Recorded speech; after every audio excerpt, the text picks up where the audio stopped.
A'udzubillahi minasyaitonirrajim. Bismillahirrahmanirrahim.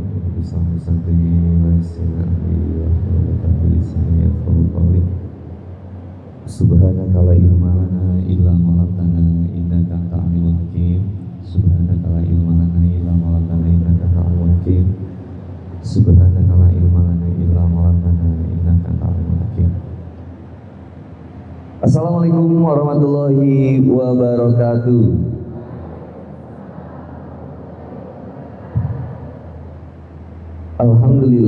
Alhamdulillahilladzi arsala rasulahu bil huda wa dinil haq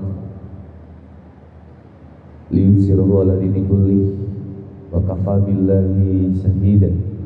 Asyhadu an la ilaha illallah wahdahu la syarikalah wa asyhadu anna Muhammadan abduhu wa rasuluh. Allahumma shalli 'ala sayyidina Muhammad wa ala alihi wa sahbihi wa man tabi'ahum bi ihsani ila yaumiddin. Qala Allah ta'ala kitabil karim, a'udzu billahi minasy syaithanir rajim. Ya ayyuhalladzina amanu taqullaha haqqa tuqatih wa la tamutunna illa wa antum muslimun. Ya ayyuhan nas ittaqu rabbakumul ladzi khalaqakum min nafsin wahidah وخلق منها زوجها وبث منهما رجالا كثيرا والنساء واتقوا الله الذي تساءلون به والأرحام إن الله كان عليكم رقيبا. يا أيها الذين آمنوا اتقوا الله وقولوا قولا سديدا يصلح لكم أعمالكم ويغفر لكم ذنوبكم ومن يطع الله ورسوله faqad faza fawzan 'azima. Amma ba'd. Alhamdulillah, tsumma alhamdulillah. Bersyukur kepada Allah Subhanahu wa taala yang senantiasa melimpahkan karunia-Nya kepada kita semua. Dan insyaallah atas berkat kasih sayang Allah Subhanahu wa taala kita diperjalankan untuk bisa sampai ke majelis ilmu ini di Masjid Al-Huriyah kampus IPB.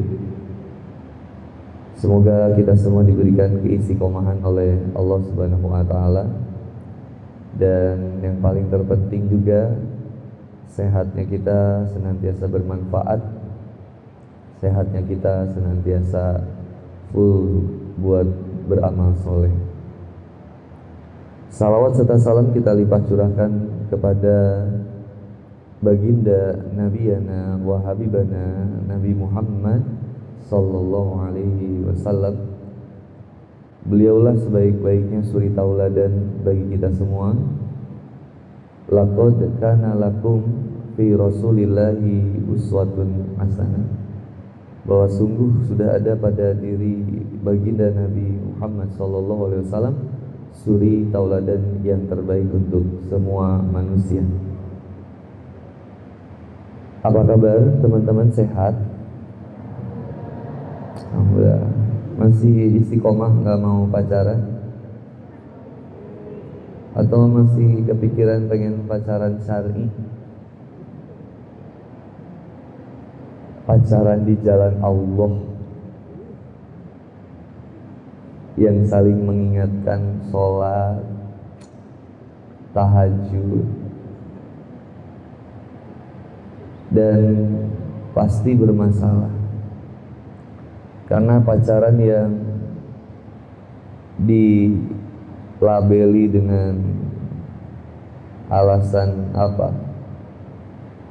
HTS, hubungan tanpa status,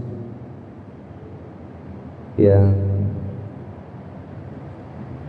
nggak pacaran Ustaz, kita cuma saling berkomitmen, cuaks gitu.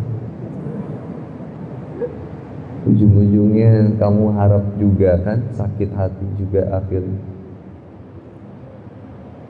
Mahasiswa-mahasiswi IPB hadir? Gimana? Seneng nggak kuliah di IPB? Insyaallah. Udah mulai stres atau Enak kuliah atau libur? Enak ada dosen atau nggak ada dosen? Enak ada tugas atau nggak ada tugas? Enak ada skripsi atau nggak ada skripsi? Tapi pengen sukses, tapi nggak mau kuliah, kan tolol. Ada anak putih abu, dari SMA mana? Apa? Wanita. Konita. Ih, masya Allah. Kamu kesini kenapa, nyasar atau? Oh, abang ada di sini. Oh gitu. Seneng nggak kajian di sini? Kok milih kajian sih, nggak milih apa? Nggak pengen maksiat apa gitu? Istiqomah ya, adik-adik ya. Jangan gitu ya, Dek ya. Jangan pacaran ya. Halo Dedek. Sobat, putusin dulu sekarang pacarnya.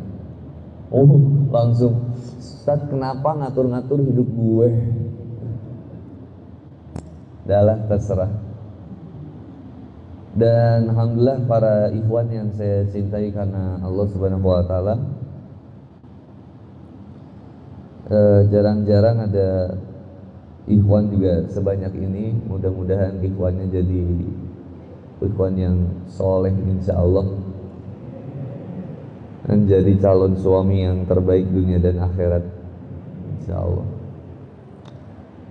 Saya sampaikan salam cinta, salam hormat bagi para panitia yang sudah menyiapkan kegiatan agenda kita kali ini, dan mudah-mudahan Allah catatkan jadi amal soleh yang terbaik insyaallah.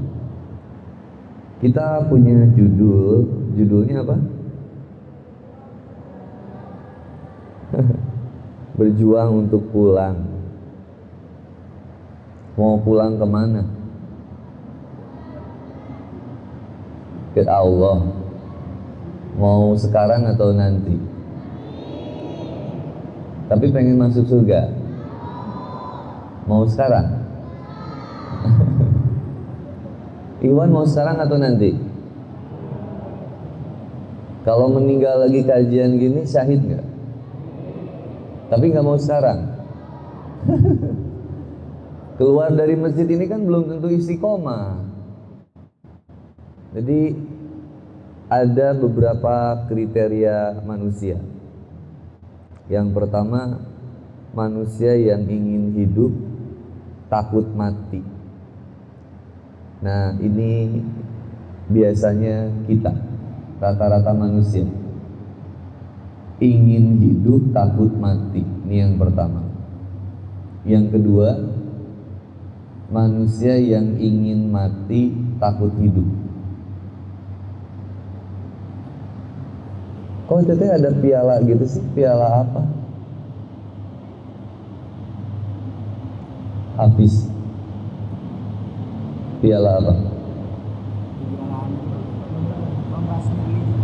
Lomba seni kaligrafi. TI. Apa? Seni religi. Nah. Oh, seni religi. Apa tuh seni religi itu? Program kerja dari UKM seni religi, kayak ekstrakurikuler kalau misalnya di sekolah. Lombanya apa? Perlombaannya ada musabaqah tilawatil Quran, terus ada syahrul Quran, terus ada pidato Islami. Oh, teteh juara apa? Yang ini juara apa?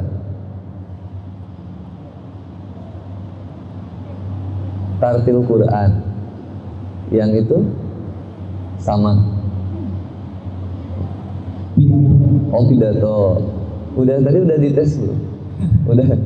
Juara keberapa? Kedua. Satu. Ketiga. Oh, masa. Yang juara satu ini hebat, masya Allah. Yang lain juara mendapatkan hatimu. Hebat ya, mudah-mudahan istiqomah ya teh ya, masya Allah. Jadi yang pertama ada orang yang ingin hidup takut mati. Ini rata-rata manusia. Yang kedua, orang yang ingin mati takut hidup. Itu lagi marak. Yang ketiga, karakter manusia yang siap hidup dan siap mati. Jadi tiga ini. Yang pertama, karakter manusia yang ingin hidup takut mati. Siapa manusia yang ingin hidup takut mati ini? Manusia yang senantiasa menjadikan dunia itu betul-betul tujuan akhirnya. Jadi dia melakukan apa yang ada di dunia ini sekehendaknya. Dan dorongannya dorongan nafsu. Bimbingannya bimbingan nafsu. Dia cuma pengen ngelakuin apa yang dia pengen. Gak mau ada intervensi dari manapun.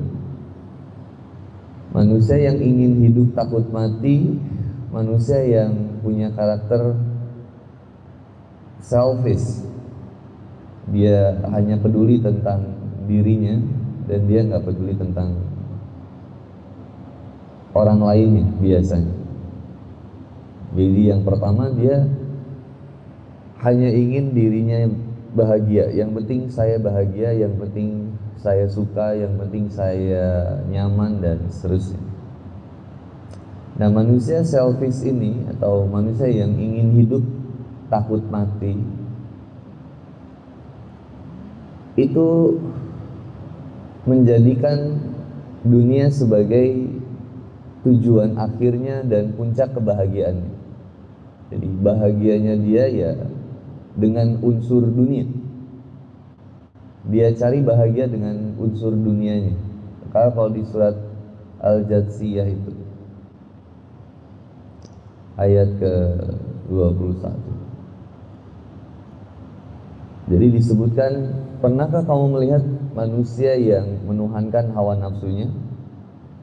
Afara'aita man ittakhadha ilahahu hawahu?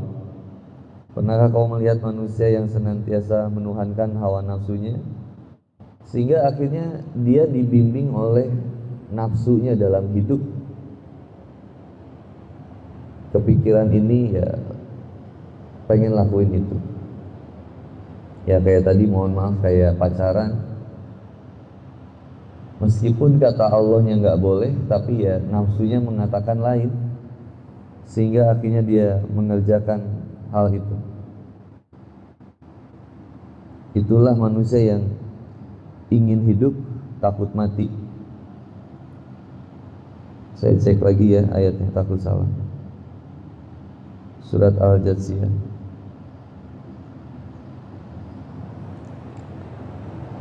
Dan manusia karakter yang pertama ini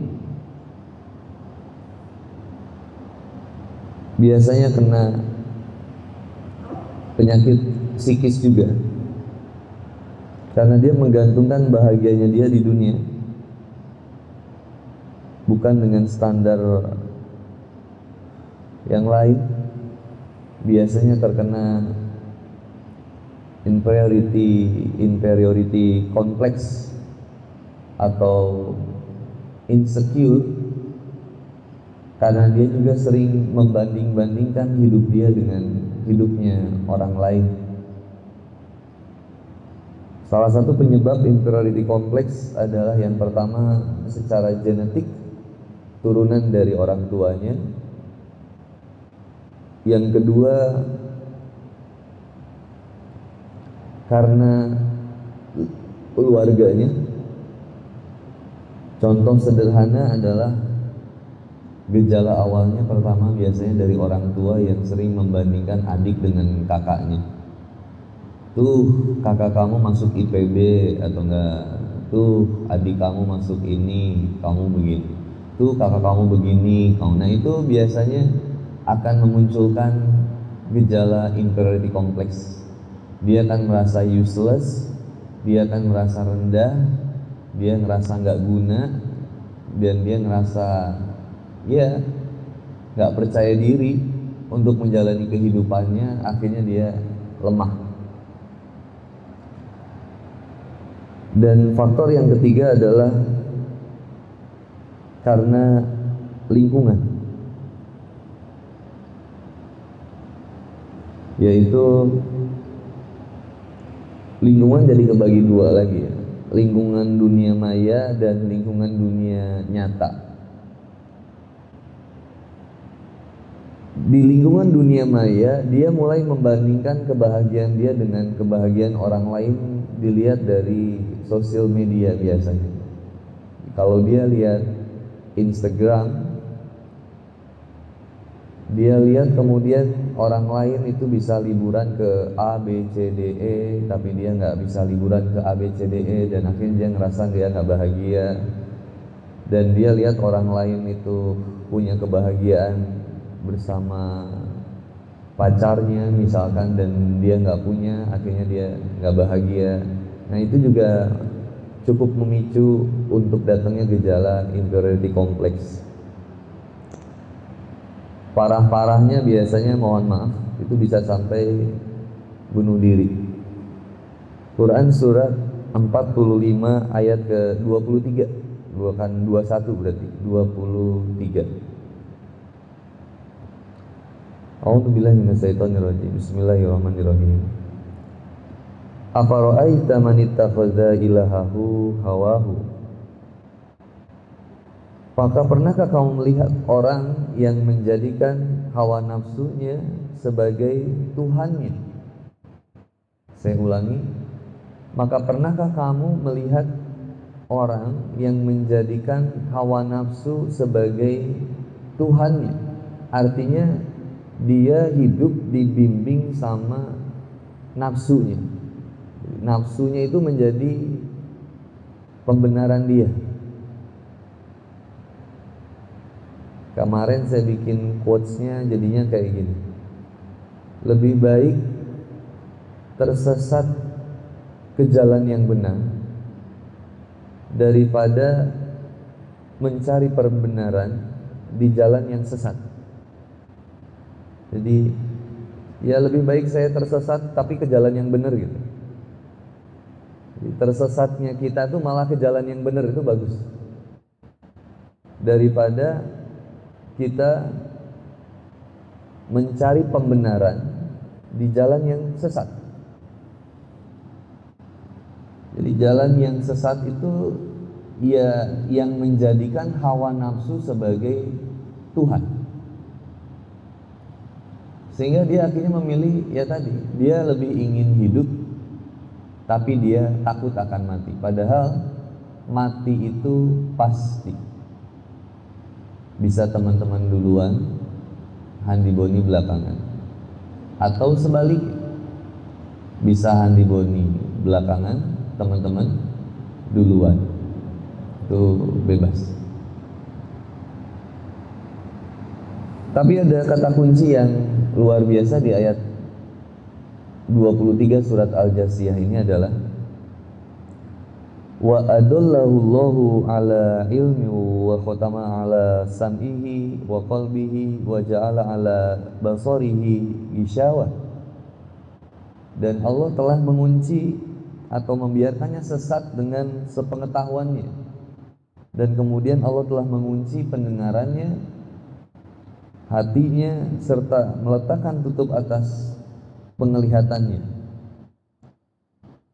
Faman yahdihi min ba'dillah, maka siapakah yang mampu memberikan kepada dia petunjuk setelah itu selain Allah Subhanahu wa taala? Afala tazakkarun, mengapa kamu tidak mengambil pelajaran? Karakter yang pertama itu orang yang ingin hidup takut mati, yang membesarkan hawa nafsunya ketika dia tinggal di bumi dan mengabaikan firman-firman dari Ilahi. Jadi bimbingannya hanya hawa nafsunya. Dan ini efeknya salah satunya biasanya, mohon maaf, dia punya yang namanya negative thinking. Dia nggak bisa ngambil hikmahnya Dia nggak bisa ngambil positif perspektif yang positif dalam kehidupannya, dan dia selalu mengakomodir nafsunya. Bahkan dia selalu membesar-besarkan rasanya, bukan merasakan kebesaran Allah, tapi dia malah membesarkan rasanya. Salah satu contoh sederhana adalah orang yang sakit hati itu dicari soundtracknya, dia cari lagu yang mewakili perasaannya. Bilang nih lagu gue banget. Jadi udah sakit hati dia tambahin dengan sakit hati lagi. Dia pengen nangis itu harus dengerin lagu itu dulu. Itu tolol juga. Makanya kalau teman-teman lagi galau, saran saya itu dengerin lagu kemerdekaan, itu lebih bagus. 17 Agustus gitu. Jadi hati kita tuh lebih lebih berjuang gitu, dan lepas dari penjajahan. Nah, ini kata kuncinya di sini. Dan dia selalu mencari kesalahan orang lain atas sesuatu yang menimpa dia.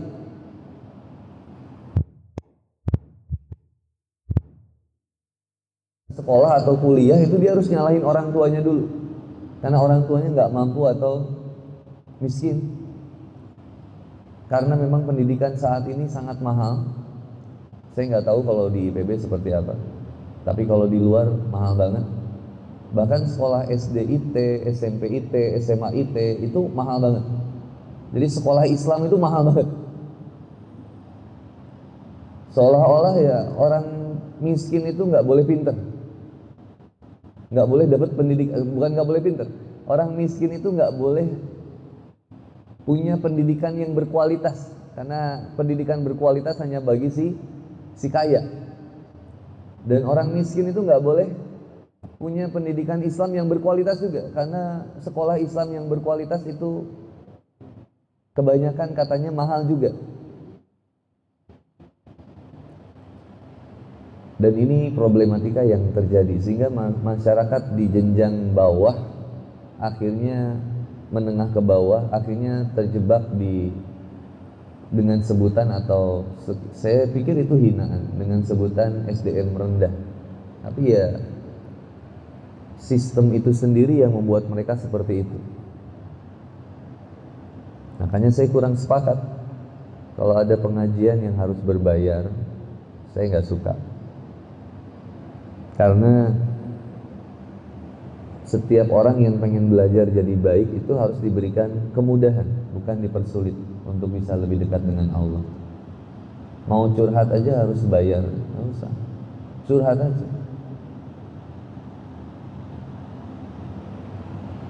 Nah, orang yang ada di posisi ingin hidup takut mati ini, dia akhirnya cari kesalahan orang lain untuk membenarkan kondisi dia. Saya begini karena orang tua saya begini karena ini. Akhirnya dia cari itu semua alasannya, sehingga akhirnya dia nggak bisa berkembang.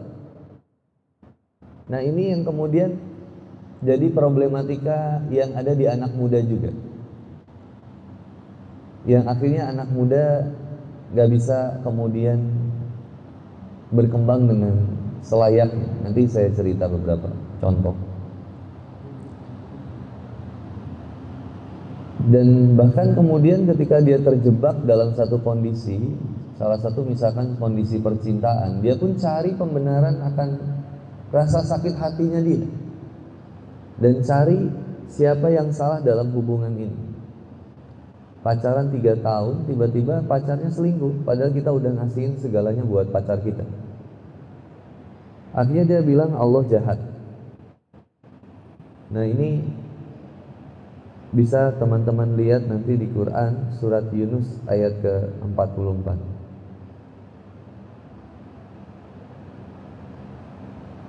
Innallaha la yazlimun nasa syai'a.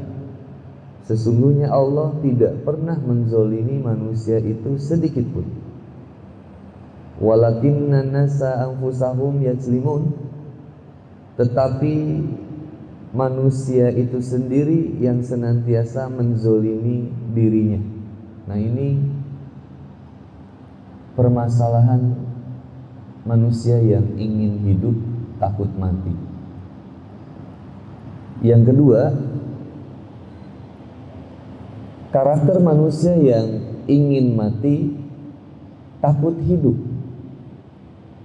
Jadi kalau yang pertama ingin hidup takut mati, padahal bakal mati juga, tapi dia nggak mau, nggak siap buat mati, dan caranya banyak banget. Makanya disebutin huwaladzi khalaqakum min tin summa qada ajala wa ajala musamma indahu summa antum tamtaru.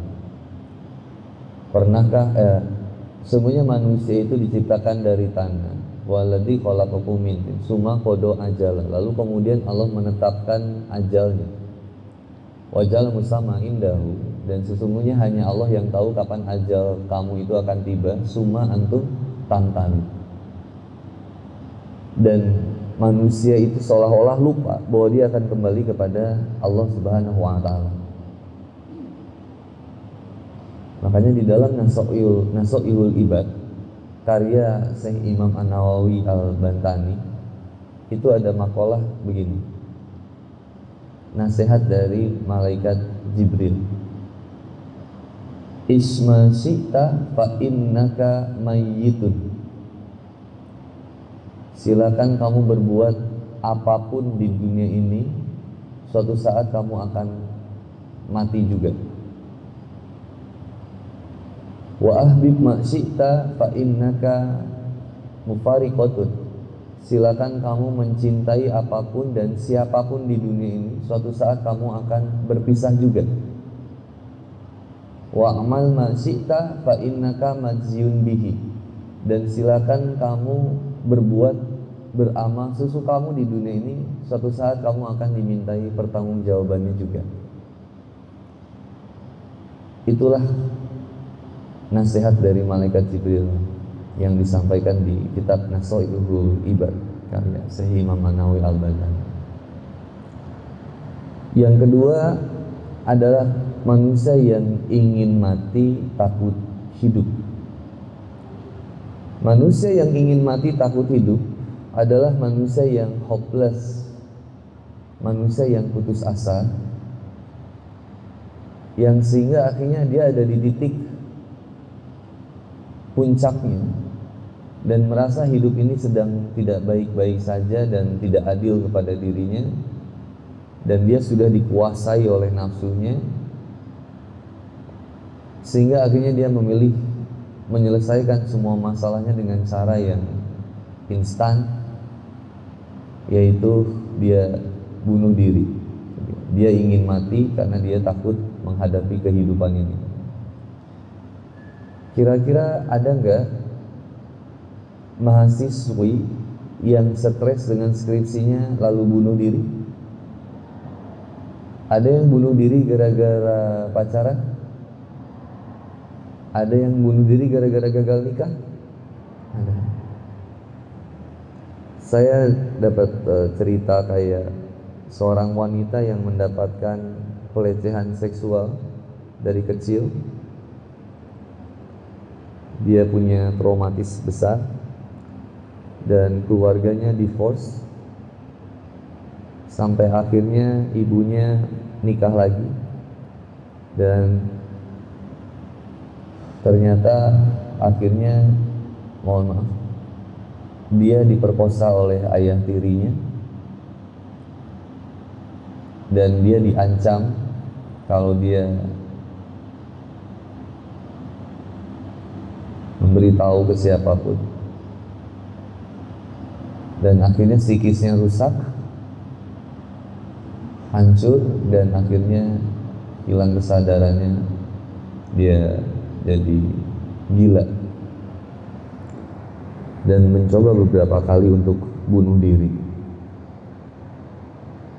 Itu luar biasa tekanan psikis yang ada di dalam diri, sesuatu yang dia nggak pernah bayangkan sebelumnya, dan sekarang masih dalam masa terapi. Mudah-mudahan diberikan kesembuhan. Ada juga seorang wanita remaja SMA yang dia harus mengakhiri hidupnya karena dia dihamili oleh pacarnya. Lalu kemudian pacarnya nggak mau tanggung jawab dan pacarnya kemudian pergi begitu saja, dan akhirnya dia harus menanggung beban penderitaan itu sendirian, dan keluarga ini mengusirnya saking kecewanya, ayahnya dan ibunya, dan akhirnya dia bunuh diri. Akhirnya meninggallah anaknya dan ibunya itu karena saking stresnya menanggung beban itu sendirian. Kalau mau kita balikin lagi, innallaha la yajlimun nasa syai'a, Allah tidak pernah menzolimi manusia itu sedikit pun. Walakinnan nasa anfusahum yajlimun, tetapi manusia itu sendiri yang menzolimi dirinya. Karena Allah udah kasih peringatannya tapi dia nggak mau menjalankannya. Akhirnya dia terjebak dan hancur. Dan bunuh diri itu adalah sesuatu yang sangat dibenci oleh Allah Subhanahu wa Ta'ala. Jadi seberat apapun pikiran kamu, coba renungi lagu Bernaddia. Tuh, baguslah. Bernaddia itu punya lagu yang bisa membuat anak muda merasa, ya seenggaknya merasa bersyukur dulu lah. Karena ada pengakuan kesalahan, ada bentuk syukur dia bahwa apapun yang terjadi dalam hidup saya, seberapapun absurdnya hidup saya, semua itu pasti ada maknanya. Itu keren banget itu.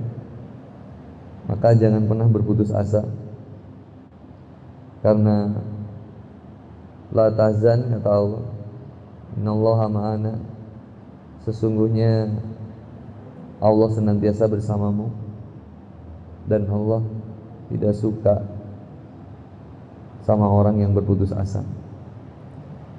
Surat An-Nisa ayat 29.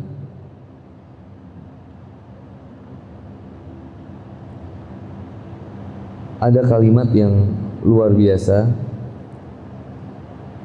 Wala taqtulu anfusakum, janganlah kamu membunuh dirimu.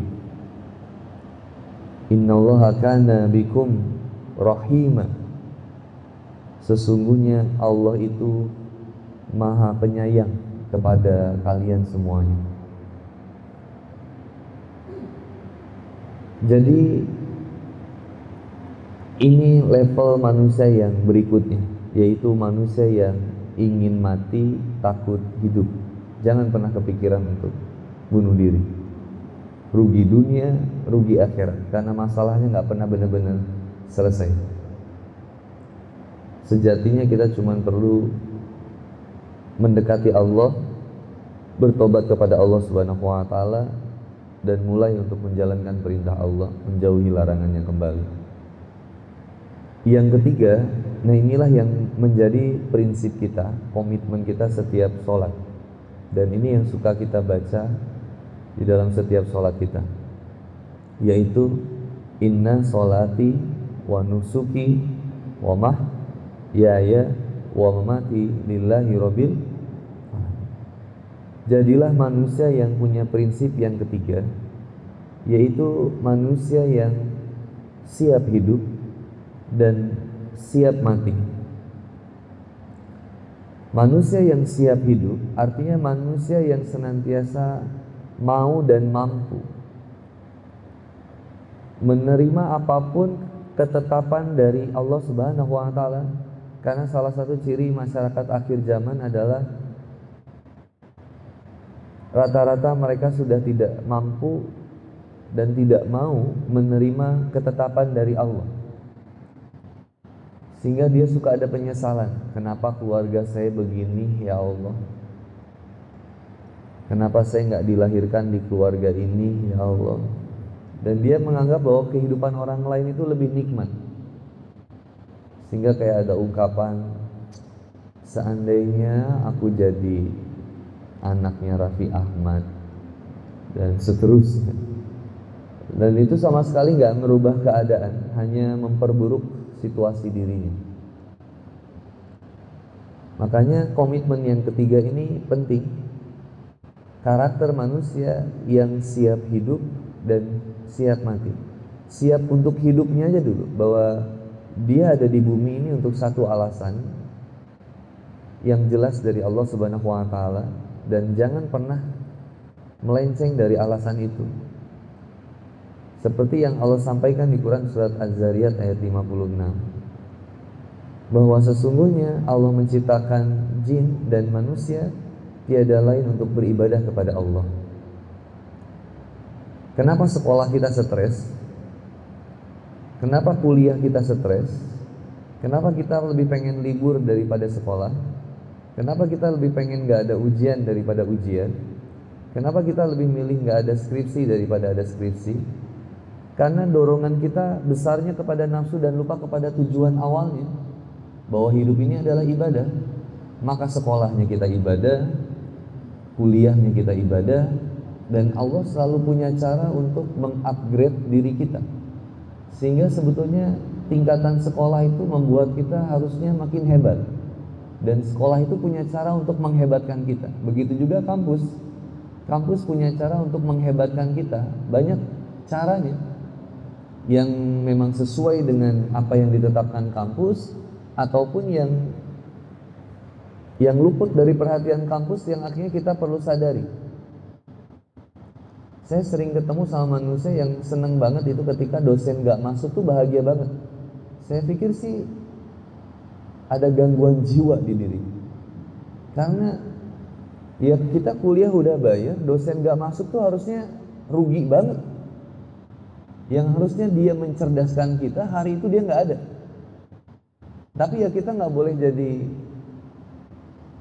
menolak keadaan itu. Yang memang qadarullah hari itu nggak ada, berarti kita harus ada substitusi agenda, harus ada pengganti agenda yang lain. Kalau saya nggak hari ini nggak kuliah, oke, saya akan nongkrong di perpustakaan, atau saya akan baca buku sesuatu, atau saya akan diskusi sesuatu, atau saya akan menghadiri kegiatan seminar yang lain. Tapi intinya kegiatan itu diganti dengan yang senilai. Nah, rata-rata ketika dosennya nggak ada, dia ganti kegiatan itu dengan hahaha atau kegiatan yang sebetulnya nggak jelas. Karena tadi dia udah kehilangan waktu di mana yang dia harusnya belajar, akhirnya karena nggak ada, akhirnya luput lagi dari perhatian dia. Makanya Papa suka bilang, a lot of people just make a wish list but not a goal list. Kebanyakan orang itu hanya menuliskan daftar keinginannya, bukan daftar tujuannya.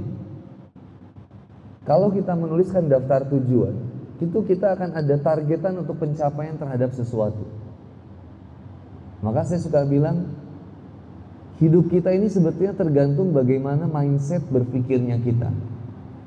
Makin stres menghadapi masalah itu ketika masalah itu dianggap betul-betul masalah. Akhirnya kita makin stres. Kalau teman-teman menganggap kuliah ini udah jadi beban, maka ketika berangkat kuliah aja itu udah stres tuh. Dan kita akan temukan beberapa mahasiswa atau mahasiswi yang akhirnya dia udah saking ketakutannya dia cari kosan yang dekat dengan kampusnya. Awalnya bagus, niatnya supaya nggak datang terlambat ke kampus. Tapi rata-rata menurut survei, mahasiswa-mahasiswi yang kampus kosannya dekat dengan kampus sering terlambat juga. Karena bawaan dasarnya kita ini males. Karena ngerasa kampusnya dekat, akhirnya berangkatnya di akhir waktu. Masuk jam 8, karena ngerasa deket ya akhirnya 8 kurang 5 lah berangkat. Kayak terlambat juga datang ke kampusnya. Tapi yang jauh udah prepare, suka macet di sini, suka macet di sini. Kalau saya masuk jam 8, oke, saya berangkat dari jam 6. Pun kalau dia datang ke pagian ya nggak masalah, yang penting dia nggak terlambat. Nah, yang suka jadi rugi itu kan ketika udah datang ke kampus jauh-jauh, ngorbanin tidur kita, tiba-tiba kita harus bangun. Datang ke kampus buru-buru, nggak mandi, ternyata dosennya nggak ada. Itu kita kecewa banget. Nah, itu kekecewaan itu ya sebetulnya menyiksa diri kita karena kita nggak mampu menerima takdir. Siap hidup itu artinya adalah siap menjalani kehidupan dengan kondisi apapun. Bahagia, sedihnya, terluka, menyakitkan, dikhianatinya, dan seterusnya. Dia senantiasa siap menghadapi keadaan di dunia ini. Karena dia yakin bahwa Allah Subhanahu wa Ta'ala selalu punya cara untuk menghebatkan dirinya. Salah satunya adalah dengan memberikan banyak ujian kepada dirinya, sehingga dia tidak memandang masalah itu sebagai masalah, tapi dia bisa mengkonversi masalah itu menjadi potensi ibadah dia kepada Allah Subhanahu wa Ta'ala. Seseorang yang punya prinsip inna sholati wa nusuki wa mahyaya wa mamati lillahi rabbil alamin, dia akan senantiasa berusaha menjadikan setiap waktunya ini produktif, sehingga waktu yang 24 jam ini dia manfaatin betul. Gimana caranya ini keisi dengan hal-hal yang positif. Imam Syafi'i rahimahullah pernah menyampaikan, seandainya diri kita tidak disibukkan dengan ketaatan, pastilah kita akan disibukkan dengan kemaksiatan. Potensi waktu kita sama, 1 hari 24 jam. Ternyata yang berbeda adalah cara kita mempergunakan waktunya. Dan Allah Subhanahu wa Ta'ala sudah mendesain waktu kita ini untuk full activity. Yang pertama adalah sholat. Wajib bagi setiap muslim untuk sholat. Kalau kata Profesor Dr. Buya Hamka, itu menyampaikan di buku Kepribadian Seorang Muslim, apa artinya seorang muslim dan apa alasannya saya menyebut dia sebagai seorang muslim. Ketika dia sudah meninggalkan sholat, seperti bagaimana yang disampaikan oleh Rasulullah Muhammad SAW, bahwa sholat imatuddin, sholat itu tiangnya agama. Artinya jika sholatnya bermasalah, maka bermasalahlah agamanya. Maka sholat ini sudah dibagi menjadi 5 waktu. Ada subuh, ada zuhur, ada asar, ada isya. Dan di antara sholat yang jauh, antara subuh dengan zuhur, antara isya dengan subuh, itu diisi dengan sholat sunnah lagi. Sholat subuh dengan zuhur itu diisi dengan yang namanya sholat duha, yang kata baginda Nabi wa habibana Nabi Muhammad SAW, siapa yang mengerjakan sholat duha 2 rakaat itu sama dengan sedekah setiap sendi tulangnya, sekitar 360 sendi tulang dalam tubuh manusia. Dan sampai 8 rakaat, 2. Bahkan juga Nabi mengajak kita untuk wasollu billaili wan nasu niyam, salat malam ketika orang lain sedang tidur, yang juga disampaikan oleh baginda Nabi Muhammad SAW bahwa sebaik-baiknya salat adalah salat malam. Salatnya Daud, sebaik-baiknya salat adalah salatnya Nabi Daud, yaitu salat malam. Dan sebaik-baiknya saum adalah saumnya Daud, yaitu sehari saum, sehari enggak. Tolong jangan dibalik. Teteh kenapa lagi enggak sholat? Saya lagi sholat Daud. Sehari sholat, sehari enggak. Itu saumnya, bukan sholatnya.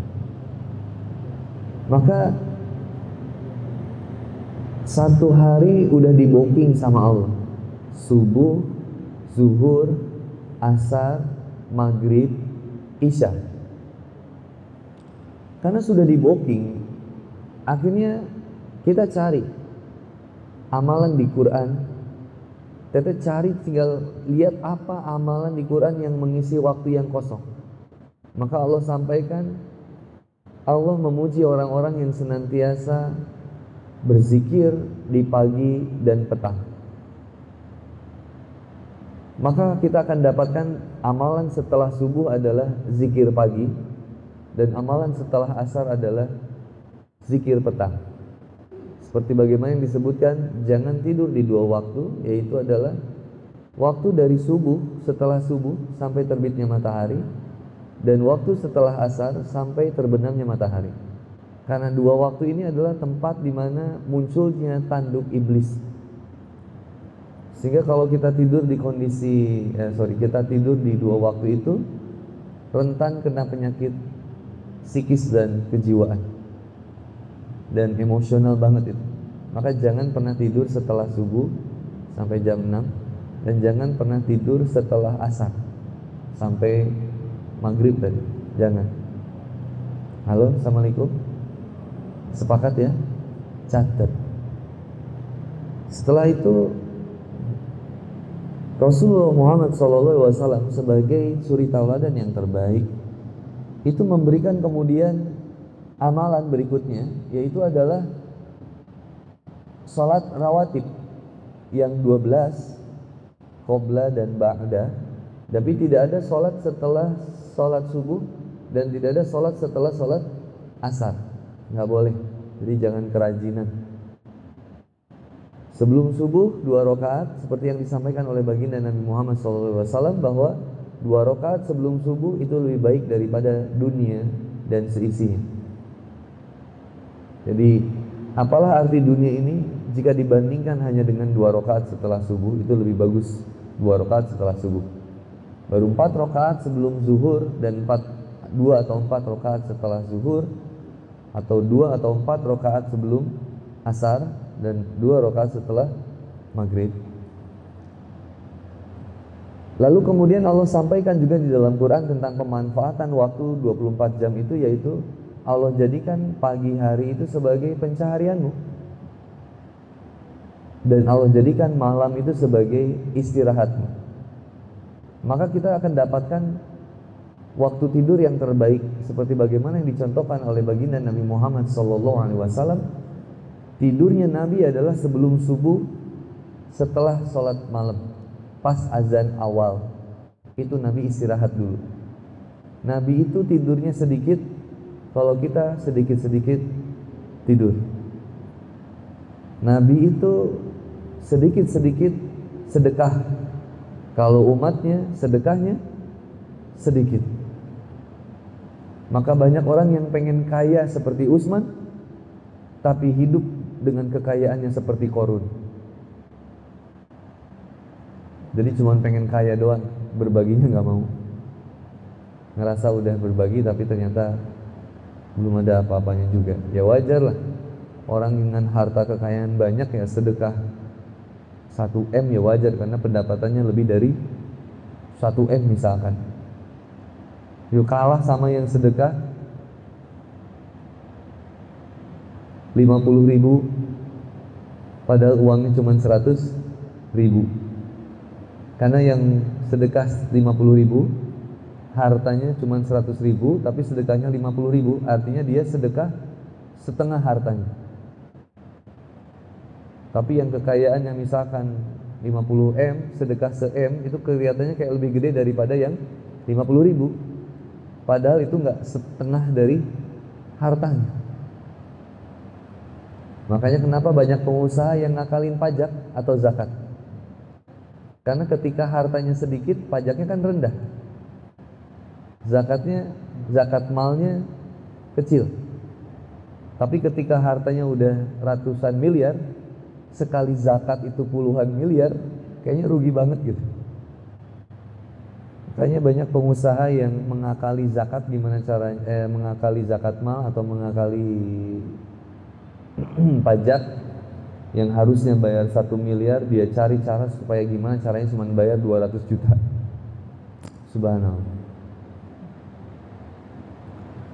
Nah, ini karakter manusia yang ingin siap hidup dengan segala problematikanya dan siap untuk mati.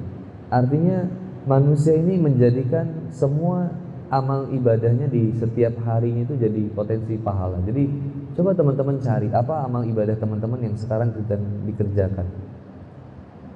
Ya ibadahnya teman-teman sekarang kuliah, maka kuliahlah yang baik. Jangan diwarnai dengan kemaksiatan kepada Allah Subhanahu wa taala. Seperti berpacaran atau menyia-nyiakan waktu dengan semena-mena. Karena baginda Nabi Muhammad SAW pernah menyampaikan bahwa seorang muslim yang terbaik adalah dia yang senantiasa menghindari hal-hal yang gak bermanfaat dalam kehidupannya. Saya pernah menjelaskan tentang matriks kesibukan. Jadi ada 4 bagan, 1, 2, 3, 4. Jadi pojok yang pertama itu adalah, jadi yang di sini itu adalah penting dan tidak penting. Lalu yang memanjangnya adalah mendesak dan tidak mendesak. Maka kolom yang pertama adalah kita isi, kita catat apa saja hal-hal yang penting dan mendesak. Lalu kolom berikutnya apa-apa hal yang penting tapi tidak mendesak. Dan kolom yang sebelah sini adalah apa hal-hal yang mendesak tapi tidak penting. Artinya bisa didelegasikan. Kayak hal yang penting dan mendesak itu buat saya, kalau di kolom saya itu adalah ngasih makan kucing. Saya punya kucing, harus makan. Itu penting tapi nggak mendesak. Artinya bisa saya delegasikan ke istri saya atau ke pembantu saya. Nah, kolom yang terakhir paling bawah kanan paling bawah, yaitu kolom yang tidak penting dan tidak mendesak. Dan akhirnya kita isi kolom yang penting dan mendesak apa, penting tidak mendesak apa, mendesak tidak penting apa, tidak penting dan tidak mendesak itu apa. Nah di kolom tidak penting tidak mendesak, biasanya saya tulis di situ drakor, itu tidak penting dan tidak mendesak. Yang kalau saya ketinggalan gak bikin saya mati, yang kalau nggak saya kerjain nggak bikin saya jadi bodoh, kesenangan saya aja. Yang kedua, Mobile Legends, tidak penting dan tidak mendesak. Kalau FF nggak ada karena game burik, saya nggak main FF. CODM dong. Nah, games itu saya tempatkan di tidak penting dan tidak mendesak. Karena saya bukan pro player. Kamu tahu nggak, Kyrie itu latihannya berapa jam sehari? Suns, Kyrie, cewek, race. Saya nggak terlalu tahu ya, karena kan saya terlalu sibuk ngapalin Quran ya. Jadi saya nggak terlalu tahu tentang Mobile Legends itu gimana. Tapi yang jelas EVOS lagi paling bawah, RRQ lagi di atas, udah dapat tiket playoff kemarin. TLID juga ya, udah lolos juga ke playoff. Tinggal Onyx masa depannya yang belum jelas, karena terjadi penurunan performa setelah Boots, kemudian Lutfi pindah ke Hawk. Honor of King dan Honor of King lagi bagus juga, lolos kalau nggak salah di babak playoffnya. Saya nggak terlalu ngikutin juga ya, tapi Suzuki ini lagi OP banget. Dia pindahan dari EVOS itu sebelumnya dan akhirnya pindah di RRQ sekarang. Dan akhirnya Skylar ini udah nggak open mabar VIP lagi karena keren banget, ada Dairen sekarang di situ ya, udah kuat banget XP lainnya dan termasuk yang terbaik di dunia juga. Dan Idok juga GG banget sih Idok, tapi saya nggak terlalu ngikutin juga ya, mohon maaf. Karena saya bukan pro player, maka saya main Mobile Legends ya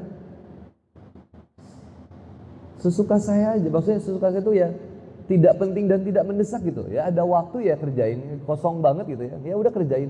Yang penting targetan yang lain beres gitu. Karena kan baca Quran itu ada di kolom penting dan mendesak. Karena ya teman-teman coba, kenapa teman-teman nggak ngafalin Quran atau nggak baca Quran? Karena nggak direncanakan. Coba tulis direncanain. Target sehari sejuz, bagi satu juz itu ada 10 lembar, 20 halaman. Maka satu hari satu juz, artinya ada 10 lembar yang harus saya selesaikan, 20 halaman yang harus saya tuntaskan baca, bagi 5 kali waktu sholat. Maka 20 dibagi 5 itu jadi berapa? 2, maka targetnya setiap sholat ada 2 halaman. Bagi aja qobla dengan ba'da, maka qobla ba'da sholat, qobla sholat satu halaman, ba'da sholat 1 halaman, maka sehari itu target 1 juz tercapai. Pertanyaannya, kenapa tidak tercapai? Memang tidak ditargetkan. Kenapa tidak ditargetkan? Karena bukan jadi hal yang penting buat kita. Mahasiswa yang nggak punya scheduling jadwal di kosannya itu pasti acak-acakan jadwal. Nggak jelas itu, nongkrong sampai malam. Saya bilang bukan nggak boleh nongkrong, tapi tahu kapan berhenti nongkrongnya. Itu. Saya nongkrong ke warung kopi, saset ngopi selesai ngobrol, hai, lihat jam, oke. Fungsi jam itu kan reminder. Oke, jam segini saya harus beres ya. Oke, saya akan pergi lagi. Oke, udah ya, balik ya. Kok balik sih? Santai kali, nggak bisa. To the next agenda dong. Ini jadwal saya main Mobile Legends. Ini jadwal saya baca buku misalkan. Ini jadwal saya baca Quran, atau jadwal saya sholat, atau jadwal saya kerjain tugas saya, atau jadwal saya baca buku, apa aja. Ini saya sedikit aja ya sebelum saya closing. Nah ini kayak apa? Saya tuh senang banget mengafirmasi hal positif ke otak saya.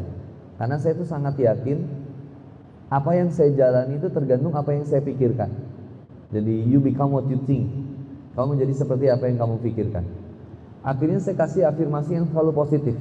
Positive life, positive mind, positive vibes. Di sini nggak ada Instagram karena saya nggak mau terwarnai dengan informasi yang sebenarnya nggak penting-penting banget dan nggak perlu saya tahu. Loli lagi ribut sama Nikita Mirzani, lah saya nggak ngikutin yang kayak gitu. Dan akhirnya saya cuma fokus kepada hal-hal yang lebih positif aja, yaitu ya tadi yang pengen saya kembangkan apa. Nah, lagu pun saya nggak mau dengerin lagu yang negatif-negatif, nggak mau itu. Lagu yang merusak mental saya nggak boleh. Saya cuma pengen dengerin musik yang bikin saya positif. Sholawatan, Bernadia, The Massive, Jangan Menyerah. Itu kayaknya afirmasinya positif banget ke saya. Coba kalau saya dengerin lagu yang negatif-negatif terus. Pernahkah masih ada sisa rasa di dada? Mati itu saya nanti lama-lama. Malah jadi stres ke saya, malah ngapain? Saya dengerinnya Nisa Sabian.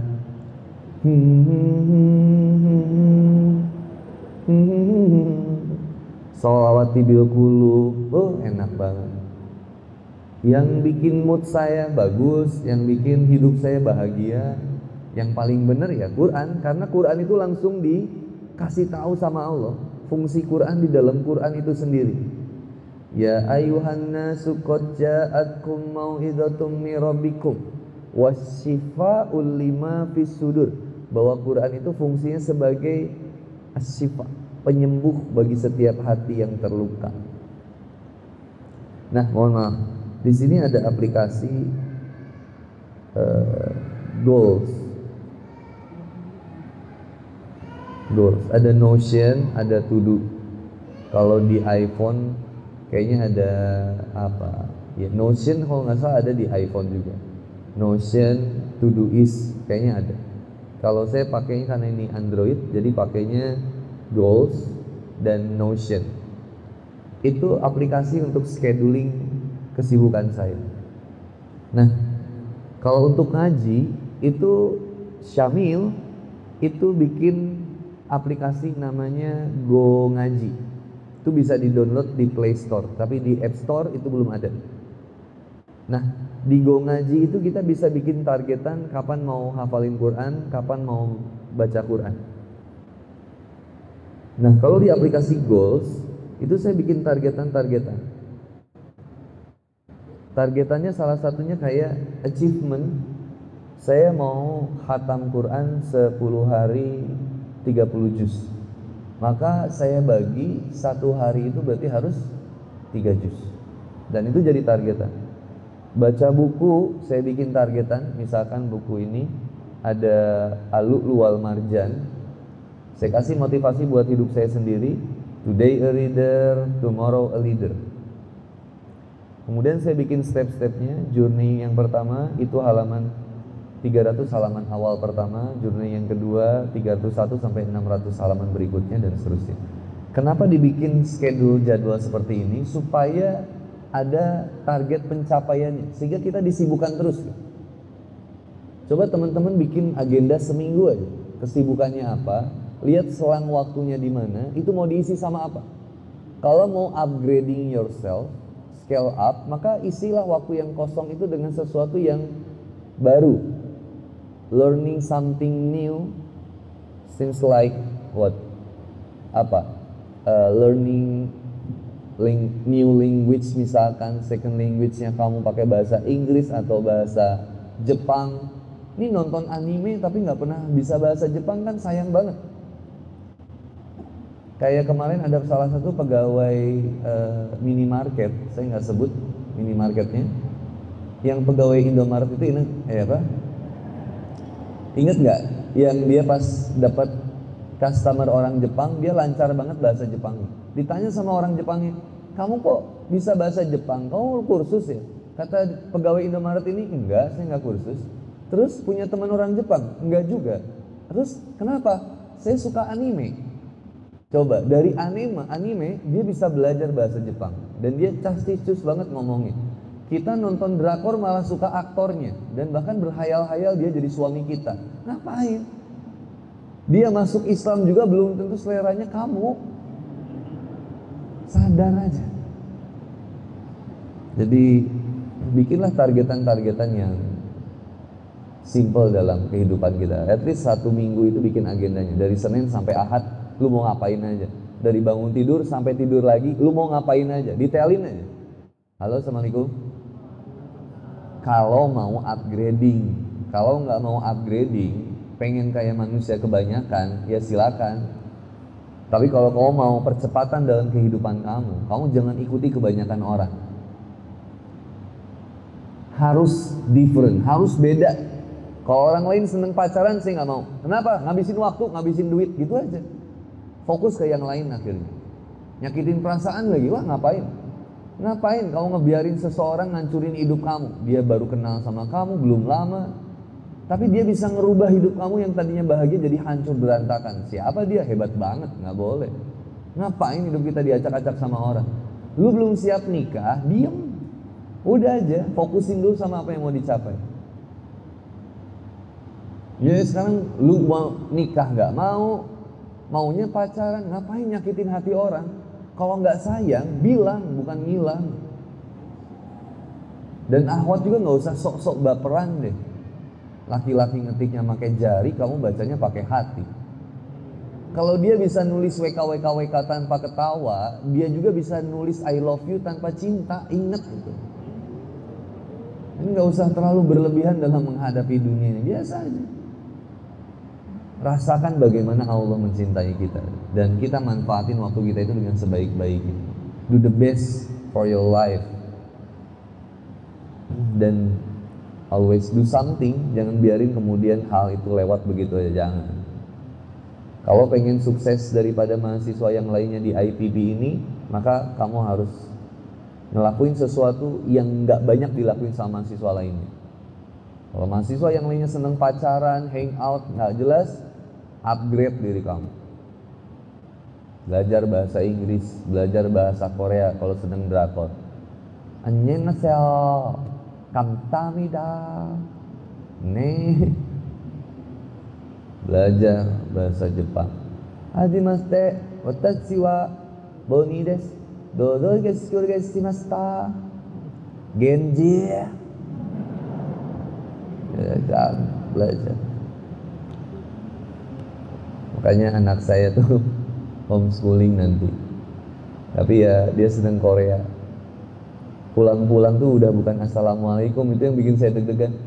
Pulang-pulang langsung oppa. Langsung assalamualaikum, hey, oh iya lupa, assalamualaikum. Lu ngobrol, nggak apa-apa, bagus, saya seneng. Nggak fokus juga saya, anak saya sekolah nggak ada targetan apa dia harus gimana, SD. Cuman saya tanya, lu mau ngapain? Selepas SD lu mau ngapain? Aku nggak mau sekolah. Oh bagus. Aku bilang nggak sukses kamu. Kenapa nggak mau sekolah? Enggak kayaknya Pak, aku pengen fokus aja ya Pak. kayaknya terlalu banyak pelajaran yang harus kamu pelajarin. Aku gimana kalau aku fokus belajar coding programming aja Pak, sama bahasa Inggris? Oke, Pak setuju. Bener ya Pak? Yeay. Jadi aku nggak sekolah nanti ya SMP, nggak usah. Oke. Jadi saya seneng juga. Jadi nggak terlalu ngabisin waktu gitu. Karena pendidikan Indonesia bagi saya, mohon maaf kalau beda ya, kayaknya terlalu lama gitu.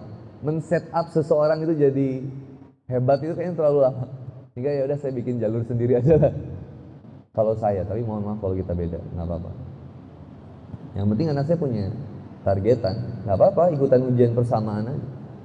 Tapi yang paling penting ya, kamu bisa ngelakuin apa yang kamu suka. Even dia mau jadi pro player pun saya izinkan.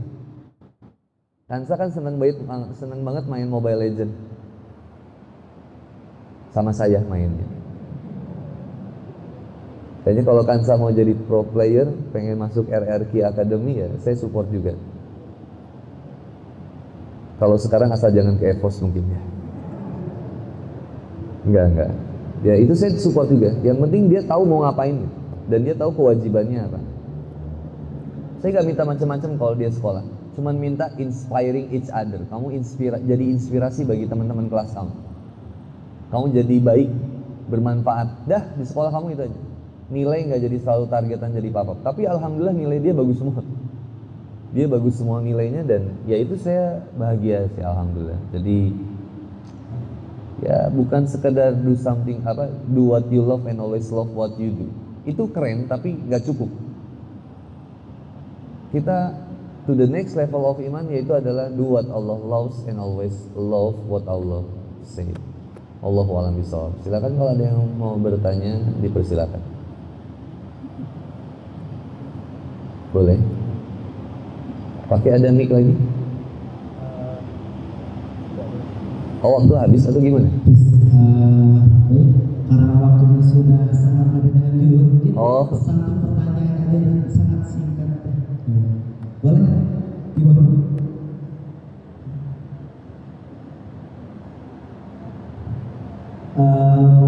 Karena dari panitia sudah dicukupkan, mungkin untuk saat ini nggak ada sesi tanya jawab.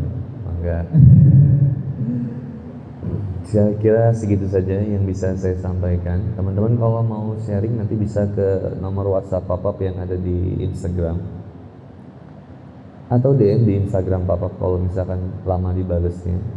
Yang paling penting kalau ada masalah apapun, diskusikanlah dengan seseorang yang bisa mendengarkan kamu.